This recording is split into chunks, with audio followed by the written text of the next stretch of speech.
welcome to The Real Show celebratory interviews. I'm so excited to bring you this series because I've met some amazing people and they're doing amazing things. They're creating things, growing things, accomplishing things in the middle of a pandemic. And I think it's amazing. And I think we all need to celebrate with them. It's great to see people doing things. You never know how that'll motivate you, how that'll push you to do something you didn't think you could do in this year. So we're gonna interview this young lady on this side of me. There she is.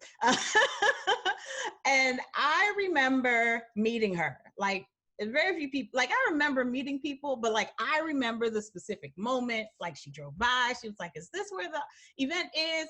And then she said something about my pants. It was a great day. So I'd like to introduce to you all Dr. Mary Lee Cunill. I said that right?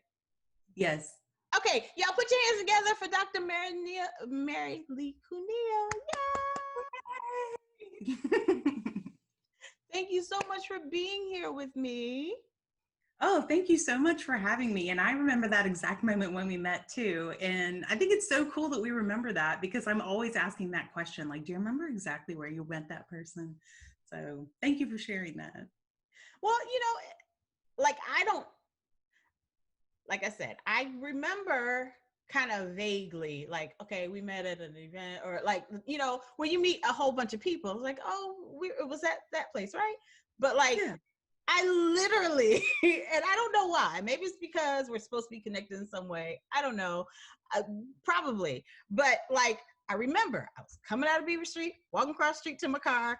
You were like driving by. I was like, oh, okay, she looks like she's got joy. You know what? Honestly, that is probably why I remember you. I remember joyful people. Yes. Those are the people I remember, like off the top of my head. I remember the daytime. I might not be able to tell you exact time, but I remember exactly. And I appreciate your effervescence. Oh, thank you. Part of it led us here. That's right. That's right. Interview. So before I go on and on about how we met, how about you tell us a little bit about yourself? Sure. And I think one of the reasons it means a lot to me about that you remember how we met is that I study implicit bias, which are the instant judgments that we make about people. And so the fact that you remember me in a positive way says I'm accomplishing what I'm trying to put into the world, So yes. So a little bit about my background. Right now, I am a professor of communication at Florida State College of Jacksonville, and I have a company. It's called Try Communication, spelled T-R-Y, and I called it that because I want people to bring their effort. Like we have so much fear sometimes around just trying something new. So if you were just willing to try, I would love to work with you on communication skills. So a little bit about my background. Yeah.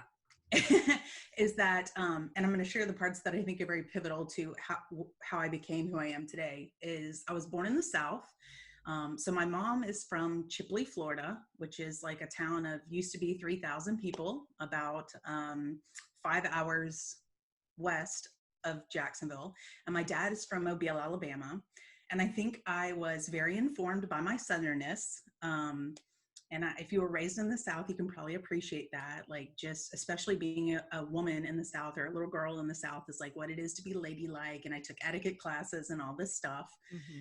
And I am probably one of the most real and authentic people you will meet. So all of that was, I can perform that. But I like think a lot now about how much of that is teaching you how to mask up, basically. But so very Southern background.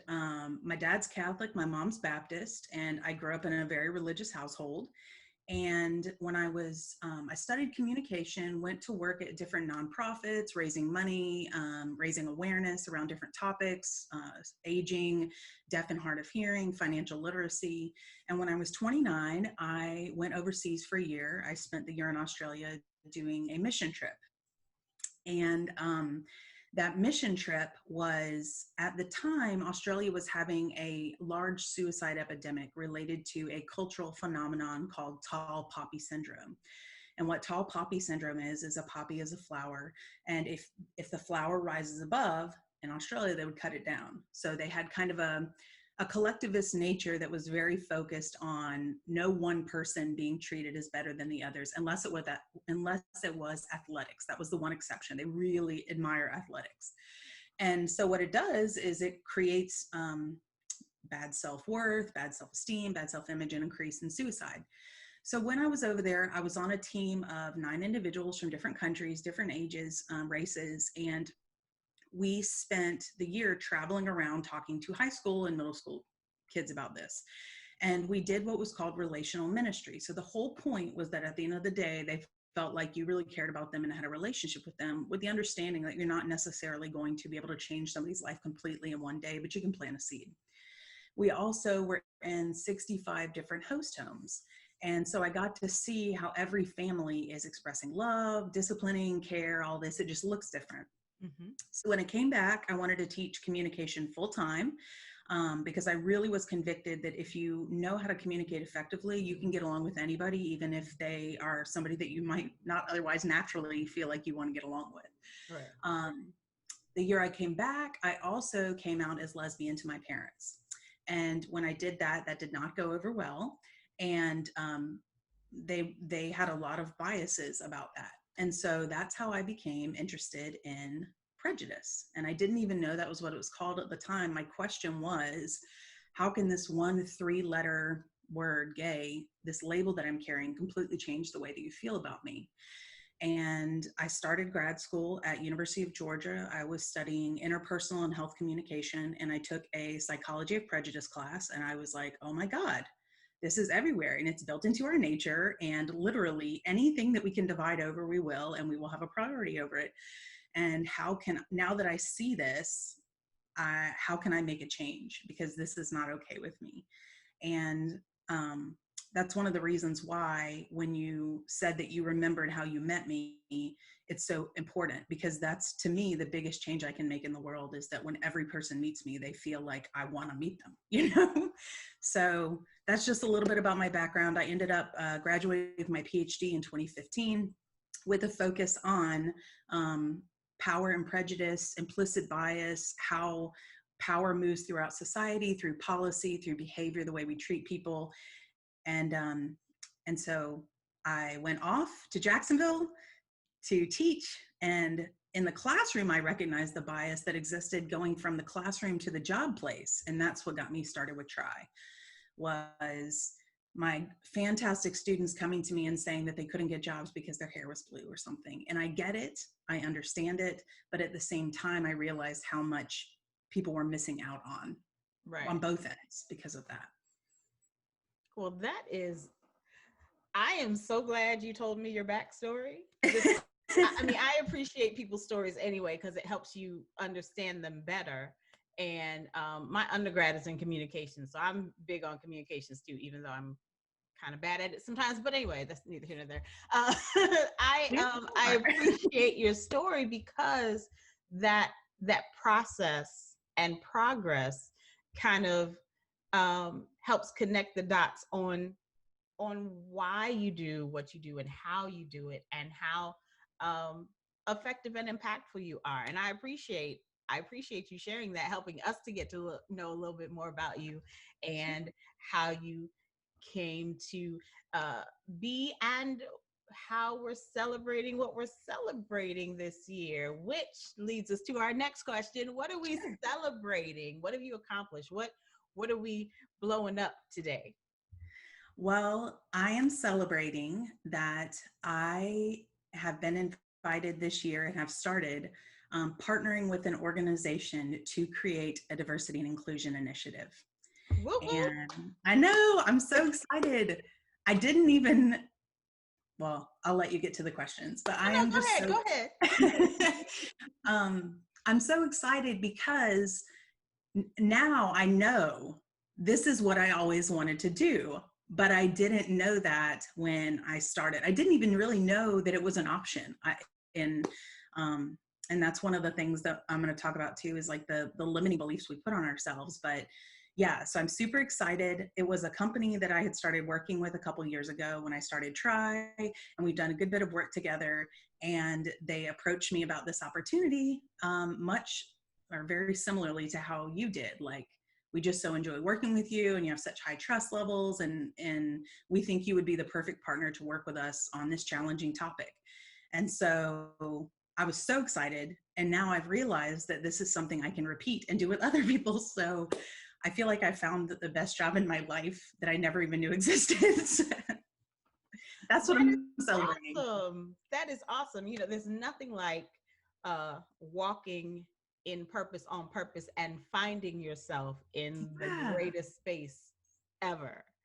And that's kind of what I'm finding in doing these interviews is that, people kind of just happen upon like the greatest space, even in the middle of all of what's going on in the country and the Yeah. world, like you're Yes. finding your niche. So Yeah. did you see yourself doing this at the beginning of the year? Um, no, I had begun. So when I started Try, I started it with the idea that let's work around communication skills. But, and you probably know this as a communication person, I'm like, that's a term that gets thrown around a lot. And Mm. so everybody I interacted with was like, well, I could work on mine. And even me, I can work on mine, you know? And like some of my students will ask me, oh, is it so easy to be friends with you because you teach this stuff? And I'm like, I try, but I'm like, I'm human like anybody else. And that's what we study as humans. So just because you know what you should be doing doesn't mean you always get it right. Um, That part. right. And so at the beginning of this, I guess the beginning of last year, I had built trial around communication. And then I took Jack's Bridges, which you took with me, Mhm. and they started talking about pains and gains. And so I began to kind of hone in on what are the pains that people get from not being effective communicator. And then I kept getting asked about stuff around diversity and implicit bias and inclusion. And I loved doing that anyway. So after I had like 3 projects going with that, I thought, well, I'm just going to hone in on this. So I pivoted my website and everything. And in the pivot of all of that stuff was when this opportunity came around. So I guess in retrospect, I can picture it happening. I just didn't know what it looked like exactly.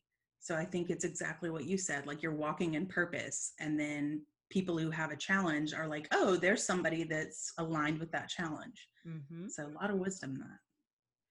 And that really is that's amazing because and the other thing too I'm finding out is that when you're doing the things, one the thing that you love and the thing that you know you're supposed to do, opportunities start showing up, Yes, and resources and relationships and all kinds of connections that you didn't necessarily expect. You figured they would come because you were doing your thing, but they especially, and I think especially in this year as things had to come to a halt, and we had to pivot is the word of 2020, I believe. oh yes.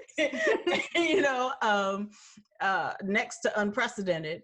But we've had to kind of go back to our foundation and what we believe our purpose is. And if we didn't know what it was, we've done things to figure it out. Or if we did know what it was and we weren't walking in it, we almost had to go back to that space that, Absolutely. uh, okay, listen, I know this is what I'm supposed to do. I know I'm not doing it, or I was doing these things to get to this place. I didn't know it was going to happen right now, but here we are, and I'm ready.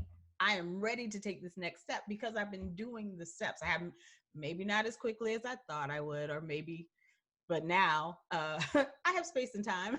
Let me Mhm. do some of these things. Yes, yes. And So, actually, oh, mhm. sorry, go No, ahead. no, go ahead. I was going to say, actually, it's interesting. So I'm super nerdy, but there's a term called frustration tolerance that has to do with how much, it's like a muscle we build about how much frustration we can stand moving towards a project. And I feel like that's one of the things that this year has done is it has made itself so frustrating that we're like, all right, I have no more tolerance for this. So anything that I was doing that I don't like doing has to go. I have to find something I enjoy. Absolutely. Absolutely. Because I know we'll talk about me later. This is not about me anymore.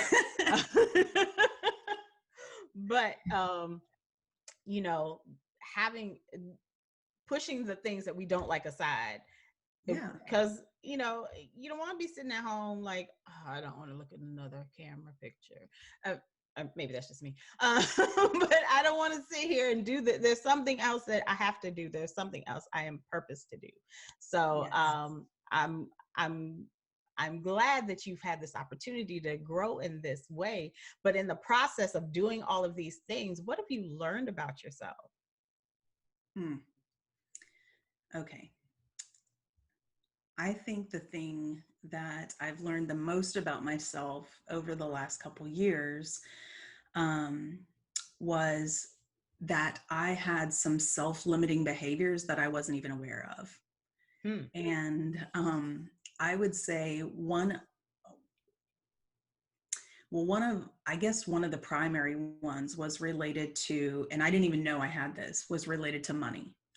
And so when I first started my business, I went to the Small Business Association, and the lady said, you're going to need to charge at least this much an hour to do consulting because you have a PhD. And if you don't, people will say, think something is wrong with you. And I'm a teacher, right? Like I've been a teacher for 15 years now. And so money was never my motivator. And so I had a really hard time with that. And I don't really know why I had a hard time with it, but I think it's because I've always been, my money's always been tight because I always made, a lesser income. And so the idea of like charging so much an hour and all this stuff. So that happened like 2 years ago. And then I went through some coaching. And in the midst of the coaching, it came out that I had this affiliation. And honestly, I think some of it was based off of biblical things that I had learned when I was younger about you cannot serve two masters, right? Like Hmm. money and this, I had this perception that money was bad or that people who had money were bad. And when the Right. coach would ask me where it came from, I'm like, I don't know, I just know it, which is of course an implicit bias. And so the coach, she began asking me like, well, if you had the money, what would you do with it? And then I began to see like that money is not bad. It's really what you do with it. And then if you have more of it, you have a lot of opportunity to bring really good into the world and to support other people that are doing good. And I had always worked with nonprofit. Actually, Try is the first thing that I've done that's for profit. And so that has been one of the coolest things to me is to be able to to identify nonprofits and help them out and stuff in the way that I was on the other end of that asking for the money when I was younger. And so I think for me, there was the financial stuff tied up in that. And then also my perception of my value and worth that I had to grow on. Hmm. And I feel like that is one thing that I've learned the most about myself is that in order to bring my best self and in order to bring what I have to offer, which this is something weird that I sat down and figured out, but in my thinking around money, because somebody said, well, they're not paying for your time, they're paying for all the time you spent learning this stuff. And so I was like, okay. So I sat down and I figured it out. And I have spent 17,000 hours in classes around communication. Hmm. And when I think about it that way, I'm like, okay, so what you're paying for is me to be able to hear what you're saying and pull information that I already know and make the connections for you. And when I realized that that was my real value, it helped me to be able to prioritize that. So Hmm. that means that I have to be joyful, because if I'm not joyful and I'm grumpy, that's going to affect the way things are received. It's going to affect the way I perceive things. If I'm not well rested, then my brain's not going to be functioning. And so I think I really realized the value of self-care in terms of really bringing your best gifts and talents to the table, and being able to identify what's the thing that you should bring to the table. Just because you can do it doesn't mean you should do it. Like, I'm a big fan of surrounding yourself with people who are much better and smarter than you, and Absolutely. you know, having them do the things that you could do, but maybe you're not your favorite or not your strength. And that's been also a really beautiful thing to me, is the recognition.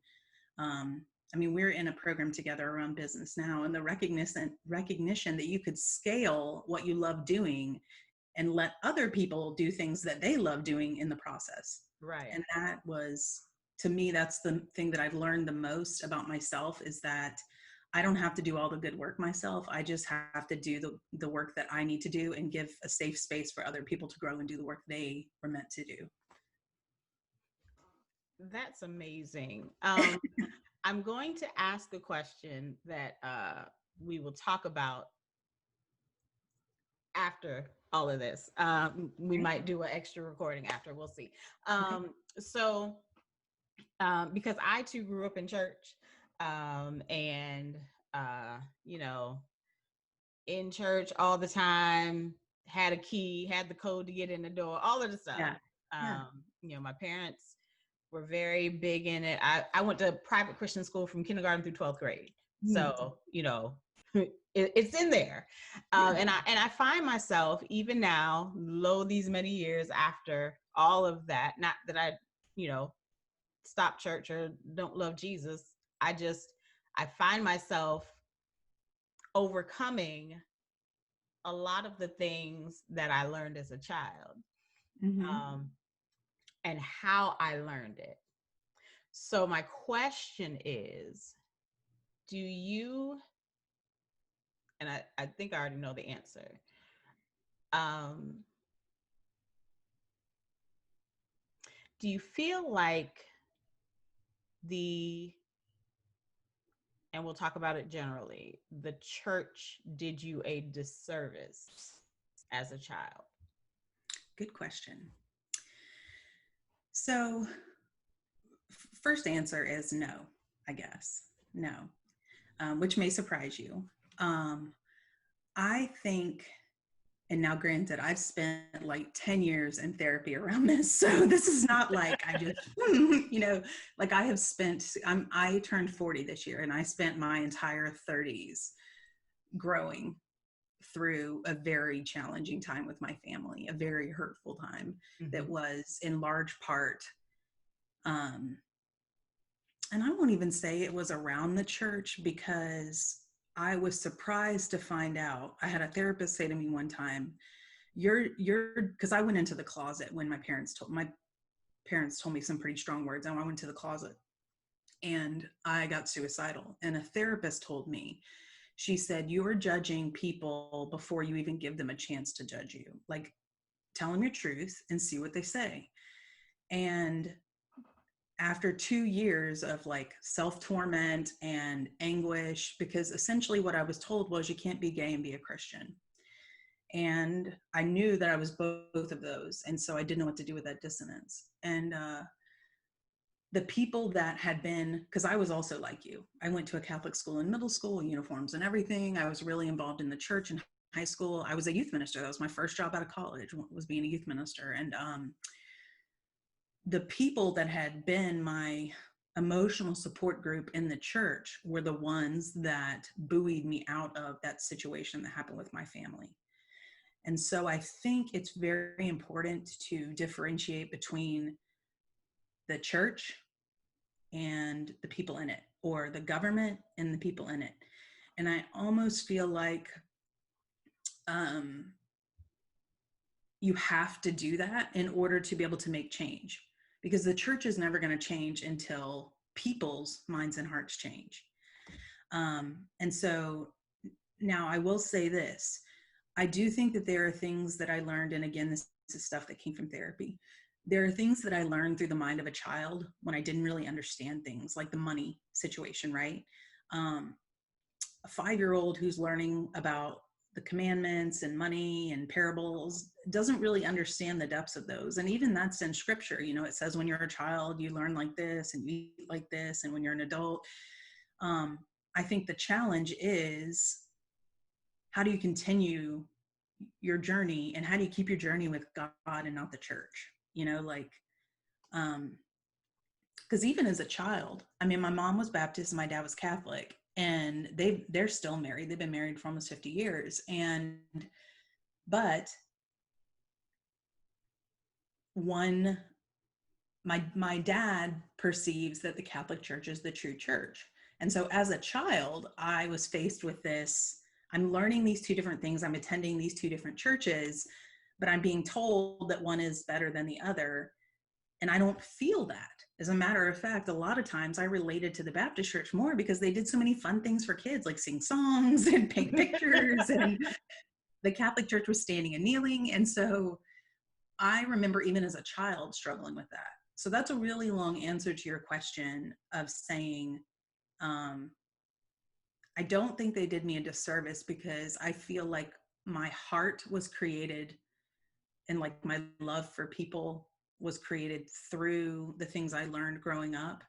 That said, I can also tell you that the feeling of rejection from the church nearly made me take my own life. And again, it wasn't even from the church. It was the perception of what I was told God was like and everything. And so I think that's a great question, and it's one we should be asking. And I'll also tell you, my dissertation was around lesbian relationships where one partner is open and out and one partner is not. And when I did it in 2014, there was a lot of reasons to look at that, because you may have job protections, but you can't legally get married. Or worse, you can legally get married, but you have no job protections. So by getting married, you may get fired. And so there was a lot of decisions people were having to make about their life that, you know, you probably shouldn't have to choose between, like getting married and having a job, right? Right. But during my dissertation, one of the main consistencies across it was that LGBT people view the church as rejecting and hurtful. And when they even see a symbol like a cross around someone's neck, they presume that person is not going to accept them. And we even saw that a little bit this morning, because I asked you, I said, you know, I'm wondering about your audience and how open I should be. And even that comes from that fear of rejection, you know? So it's definitely something worth noting that for LGBT people who are religious, our bias towards them is that they are going to reject us. And I think that's all the more reason to open with joy and love in any situation you go into, to counteract that if anyone's feeling that for any reason, because being LGBT is invisible, you know, it's not even a visible bias. Right. So imagine people that are walking, well, you don't have to imagine people that are walking through the world with something that is visibly, that you can see, and the biases that are carried towards that. So long story But no, to say. Yeah. and the reason I asked that, because I believe we have similar stories. Yeah. And your answer actually helps me. I don't hold a grudge against the church. But it took me a very long time to go back to the foundation of love, Mm-hmm. and that is where I have to operate from. Yes. Because all of the other things that I learned or was taught, or the preferences about different things, if I don't see it through a lens of love, then I get caught up in semantics and what I see versus, you know, my relationship with God is here, and Mm-hmm. everything I see should be through the love that He has for me. So Yes. regardless of what people are, what state they're in, what I was taught to believe about a particular person, they are a person. They are a child of God as well. And we all have whatever going Yes. on with us. We are all different. We are all unique. We are all um, created in his image. So why not look at people that way? Yes. And it's taken me a long time to get there. And I would hope my hope and goal, even in doing these, is to showcase people in different walks of life, different everything, to showcase that we can celebrate each other and we can love on each other and we can encourage each other because of our stories, our backgrounds, and our accomplishments, and how we're moving forward.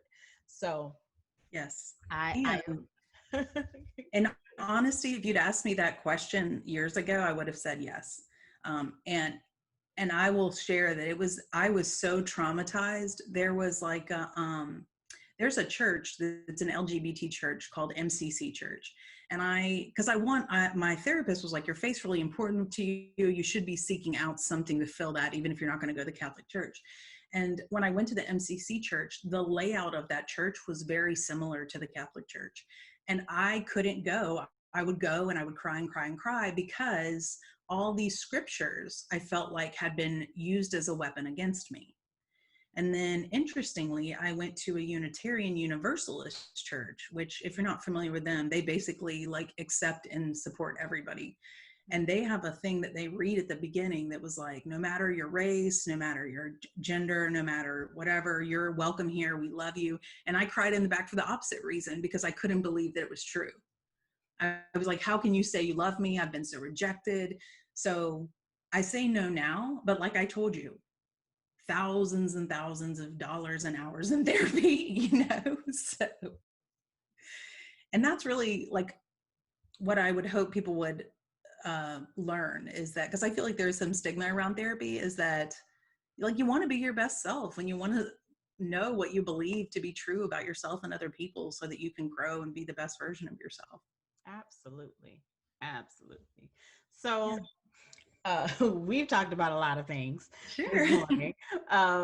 But going back to the reason we're celebrating and talking about the things we're accomplishing this year, what has been your greatest hurdle in accomplishing things, and how did you overcome it? um, I honestly think that my biggest hurdle was around understanding my value in the way that I related to money. And the reason, that sounds like a bad hurdle, but the reason was that it prevented me from prioritizing my time, because I thought, well, I'm not better than anybody else. Why should they make this and I make that?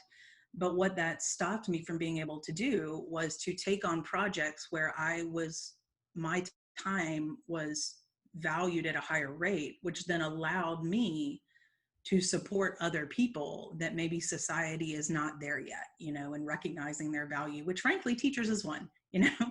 um, Right. but I had said something to me like, you didn't open a business so you could work all the time. Like you already had work, right? Because I already have a full-time job. They were like, you opened a business so that you could free up some of your time to do the things you wanted to do. And even better, if you can make money doing the things that you want to do, then like you can help other people as well. And so I really think it was my thinking around that. And because I was tying money to my character. I was tying money to how I perceived my value as a person. And it's not really about my value as a person. It's about the education that I bring to the table. And I think you just have to remember that, is that I'm not like, and even now you see me getting tongue tied around it, but is that you're not, your value is not based off what you're paid by your job. And I think Right. in a capitalist society, we get really hung up in that.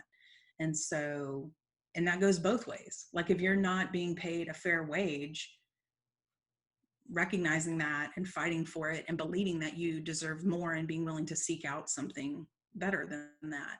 And then on the other side of that is like, if you are able to make enough money that you can help people, like pay a fair wage, and treat people with value and recognize that their job is not the end all of who they are. And I feel like this year has shown that more than anything is Mm-hmm.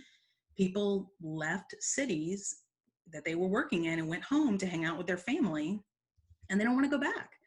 And it's not that they don't want to do the job, but it's like they're having to decide, again, decisions you shouldn't have to make, is like, do I want to live in this city where there's a job, or do I want to be close to my aging parents?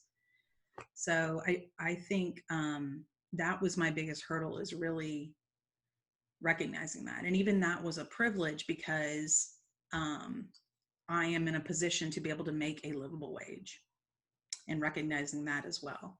And so that's something that is of great import to me, is what we pay people for the work that they do, and how we treat them. Like, are they treated as humans, or are they treated as labor?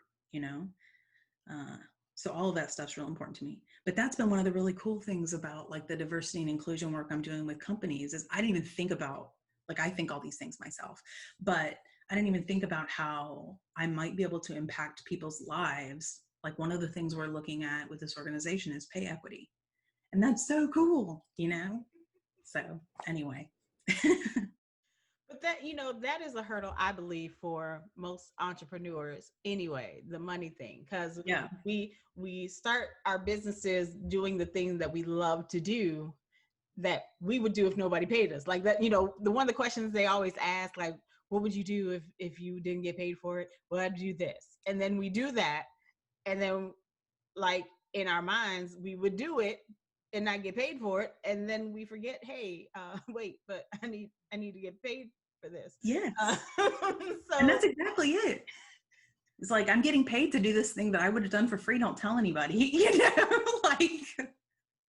right, forgetting all of the training that we've done, all of the things that we have done to get to be an expert in this particular area.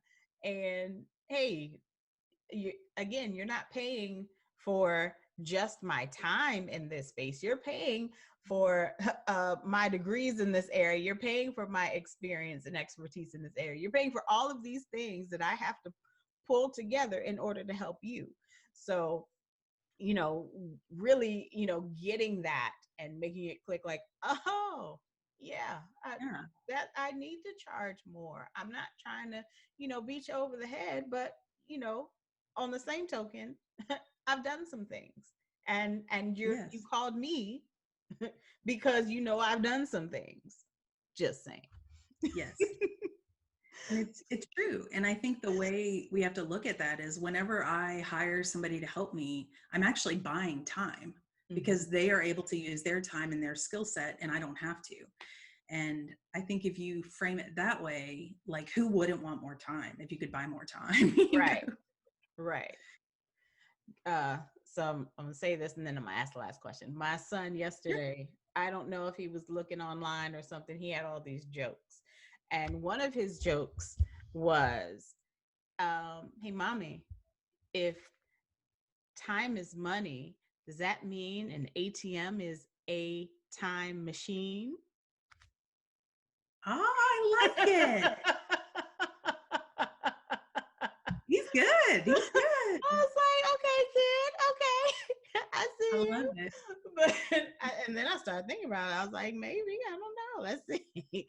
Yeah. Um, but that's good stuff, and overcoming that and being able to now be in a space to charge, you know, your worth, and know that it's, listen, this is where I am with it, and not like back down, or hey, let me give you Yes. a discount, or hey, I know this is all of these.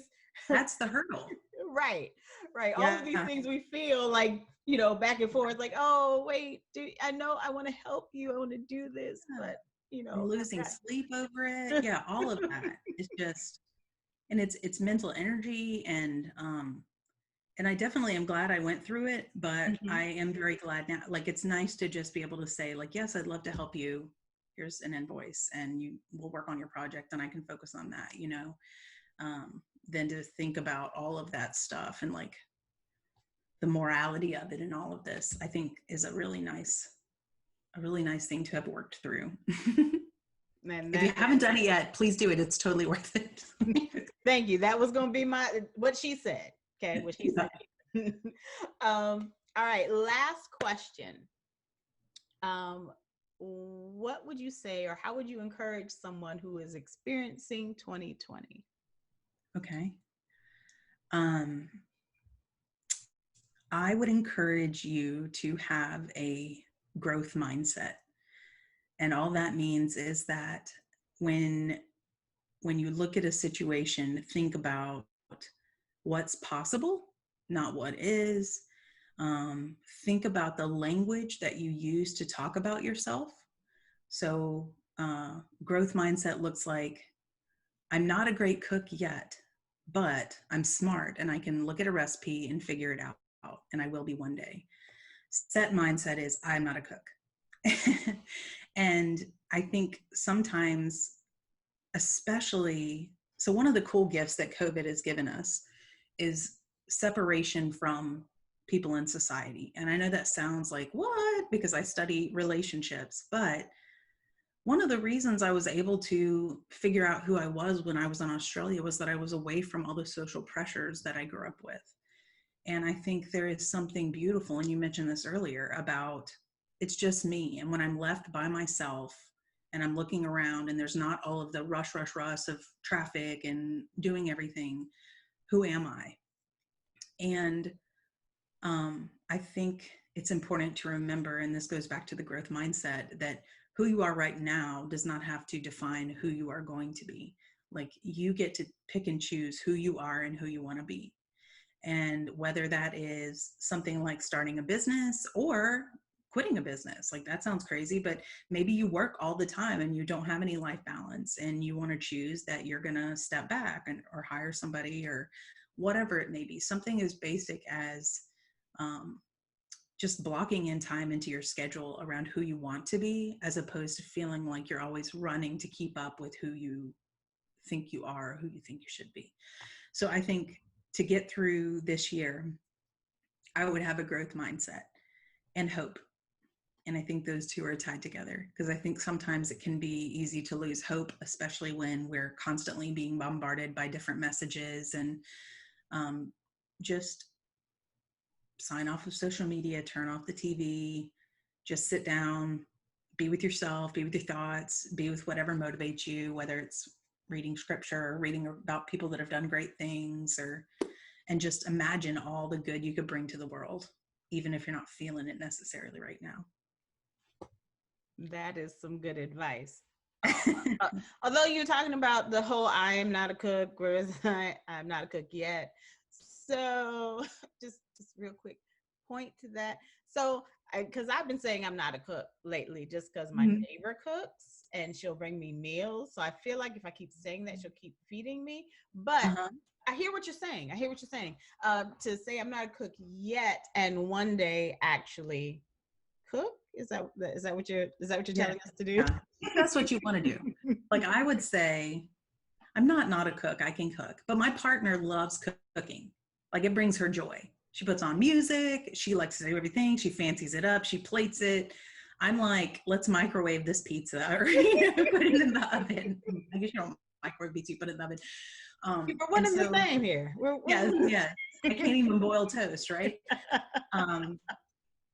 But I think that's part of it too, is like, we had an open conversation about it. I said, I don't want you to feel taken for granted, or like this is an expectation of you. Like, I'm happy to help. And she's like, well, I love doing it. And I'm like, well, I don't. So if you love doing it and it brings you life, you go for it. And so, but conceptually being that I could do it if I want to, but it's not what I really want to do. I really want to do other stuff. And if the people, and this goes back to like surrounding yourself with smart people, right?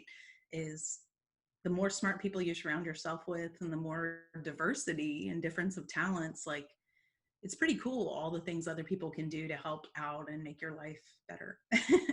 And vice versa. Hopefully you make their life better too.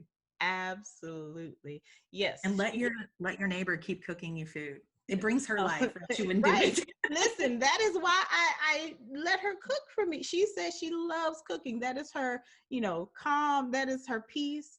Ma'am, please cook your Trinidadian food for me. Thank Oh, you. yes. She Yes. just What a gift. she had a baby in the middle of a pandemic. Her husband had got stuck out of the country at the beginning of the pandemic. He just got back.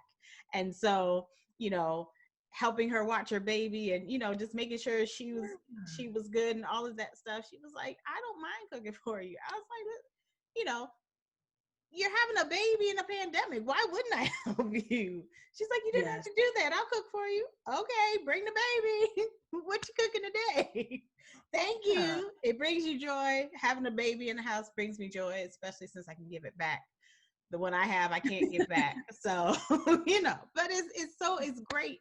Um, to have a growth mindset, to really focus on what it is that you love to do, and do things actively to do that thing. So thank you so much for sharing that tidbit of information with us, and Absolutely. thank you for today. This has been an amazing conversation. Yes. I loved it.